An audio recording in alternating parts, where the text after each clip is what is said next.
বৃষ্টি ভেজা এক রাত, পুরো মহল্লা ঘুমিয়ে, কিন্তু একজন মেয়ে বন্দী নিজের ঘরেই। আফিয়া, যাকে সবাই একসময় ভদ্র ধার্মিক মেয়ে বলতো, আজ সেই মেয়ের নামে ছড়িয়ে পড়েছে অপবাদ, এডিট করা ছবি আর ভয়ঙ্কর অভিযোগ। সে কি সত্যিই দোষী, নাকি কেউ পরিকল্পনা করে তাকে ধ্বংস করতে চাইছে? আর যখন সে সত্য খুঁজে পেতে শুরু করল, ঠিক তখনই অপহরণ হলো তার একমাত্র সাহায্যকারী মানুষটি। একটি অন্ধকার চক্র, একটি বিশ্বাসঘাতক প্রেম, আর এক মেয়ের তওবার কান্না। এই রাত কি তাকে মুক্তি দেবে, নাকি চিরদিনের জন্য বন্দী করে রাখবে? জানতে হলে পুরো গল্পটি দেখুন, কারণ সত্য এখনও সামনে আসেনি। বৃষ্টি তখন ঝরছে টুপটাপ করে। ঢাকার পুরান এক এলাকায় রাত যেন অস্বাভাবিক নীরব। মাঝে মধ্যে দূরে কুকুরের ডাক, আর মাঝে মাঝে বিদ্যুতের ঝলকানি। এই রাতটাই ছিল আফিয়ার জীবনের মোড় ঘোরানো রাত। আফিয়া খুব সাধারণ এক মেয়ে, মাদ্রাসায় পড়েছে, পরে কলেজে ভর্তি হয়েছিল। বাবা ছোট্ট একটি কাপড়ের দোকান চালাতেন, মা ছিলেন পর্দাসীন, ধার্মিক। ছোটবেলা থেকেই আফিয়া নামাজ পড়ত, কুরআন তেলাওয়াত করত। কিন্তু বড় হওয়ার সঙ্গে সঙ্গে জীবনের বাস্তবতা তাকে অন্যরকম স্বপ্ন দেখাতে শুরু করল। সে চেয়েছিল বড় কিছু হতে, নিজের পায়ে দাঁড়াতে, পরিবারকে সাহায্য করতে।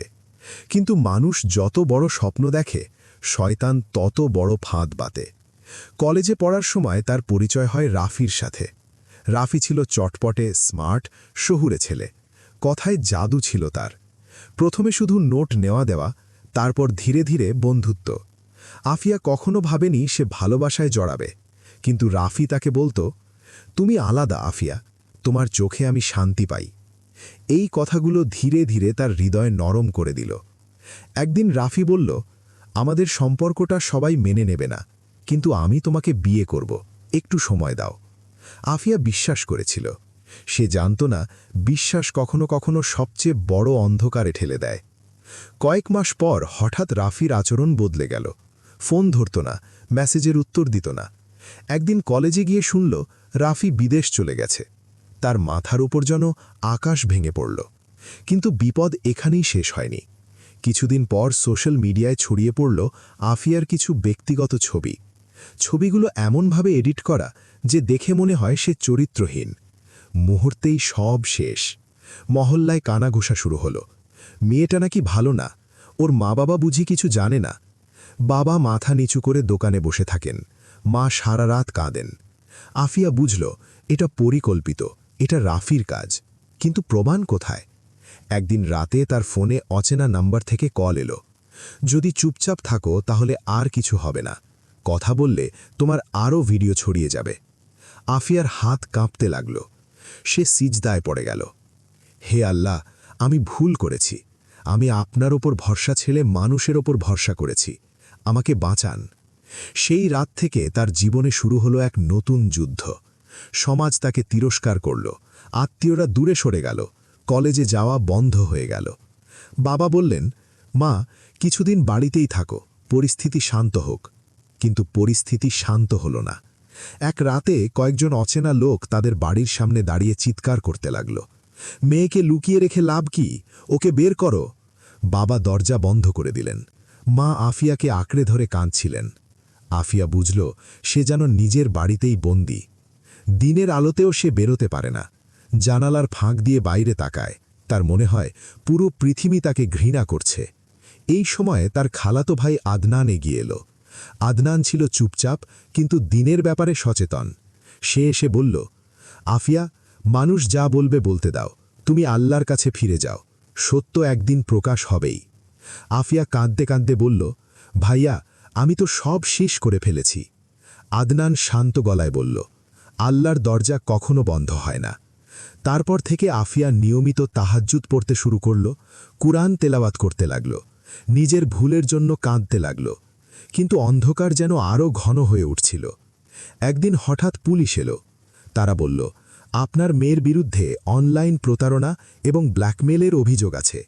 সবাই হতবাক। আফিয়া চিৎকার করে বলল, আমি কিছু করিনি, আমি স্বীকার। কিন্তু তার কথা কেউ শুনল না। থানায় নিয়ে যাওয়া হলো তাকে। সেই রাতটা ছিল তার জীবনের সবচেয়ে দীর্ঘ রাত। থানার ছোট্ট একটা ঘরে বসে সে ভাবছিল কোথায় ভুল করেছিল। একটা মানুষকে বিশ্বাস করা কি এত বড় অপরাধ? হঠাৎ একজন মহিলা অফিসার এসে বললেন, তোমার বিরুদ্ধে যিনি অভিযোগ করেছেন তিনি বলছেন তুমি তাকে ব্ল্যাকমেইল করেছ। কে? আফিয়ার গলা শুকিয়ে গেল। অফিসার ফাইল খুলে নাম বললেন, রাফি আহমেদ। মুহূর্তেই সব পরিষ্কার। রাফি শুধু তাকে ব্যবহারই করেনি, বরং নিজের অপরাধ ঢাকতে উল্টো তাকে ফেঁসিয়েছে। আফিয়ার চোখে পানি এলো না এবার, শুধু এক অদ্ভুত শান্তি নেমে এলো। সে মনে মনে বলল, হে আল্লাহ, আপনি সাক্ষী, আমি নির্দোষ।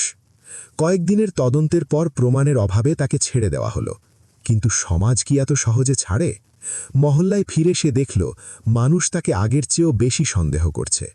মা বললেন, মা, আমরা এই এলাকা ছেড়ে অন্য কোথাও চলে যাব। বাবা চুপচাপ ছিলেন। ঠিক তখনই নতুন একটা ঘটনা ঘটল। আদনান একদিন এসে বলল, আমি কিছু তথ্য পেয়েছি। রাফি আসলে একটা চক্রের সাথে জড়িত। তারা মেয়েদের ফাঁদে ফেলে ছবি ভিডিও দিয়ে ব্ল্যাকমেল করে। আফিয়ার বুক কেঁপে উঠল। তাহলে? আদনান বলল, তুমি একা নও, আরও কয়েকজন মেয়ে একই ফাঁদে পড়েছে। আফিয়ার চোখে আগুন জ্বলে উঠল। এতদিন সে শুধু কাঁদছিল, আজ তার ভিতরে অন্যরকম শক্তি জন্ম নিল। সে বলল, আমি লুকিয়ে থাকব না, আমি সত্য প্রমাণ করব। কিন্তু সত্যের পথ কখনো সহজ নয়।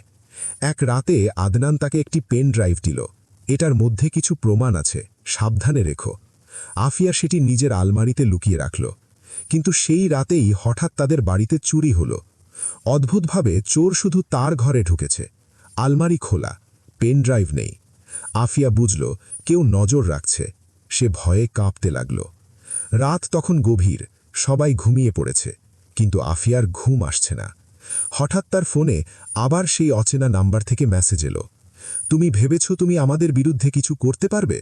তুমি এখনও আমাদের হাতেই বন্দী। এই রাত শুধু শুরু। মেসেজের নিচে একটি ছবি। ছবিতে দেখা যাচ্ছে আদনানকে একটি অন্ধকার ঘরে বাঁধা অবস্থায় রাখা হয়েছে। আফিয়ার শরীর ঠান্ডা হয়ে গেল। তার কানে যেন শব্দ ভেসে আসলো, আধার রাতের বন্দিনী। সে জানে না এখন কি করবে, পুলিশে যাবে নাকি চুপ থাকবে। তার একটুখানি ভুল ডিসিশন আদনানের জীবন শেষ করে দিতে পারে। বাইরে বজ্রপাত হলো, আকাশ যেন ফেটে যাচ্ছে। আফিয়া সিজদায় পড়ে গেল। হে আল্লাহ, এবার আমাকে শক্তি দিন, আমি পালাবো না। কিন্তু সে জানে না এই লড়াই তাকে কোথায় নিয়ে যাবে। আদনান কি সত্যিই বেঁচে আছে? রাফির পেছনে আসলে কে আছে? আর আফিয়া কি সত্য প্রমাণ করতে পারবে? নাকি এই অন্ধকার রাতেই তার সব কিছু শেষ হয়ে যাবে? এই প্রশ্নগুলোর উত্তর জানতে হলে অপেক্ষা করতে হবে পরবর্তী পর্বের জন্য। পার্ট 2 দেখতে চাইলে কমেন্টে লিখুন, পার্ট 2 চাই।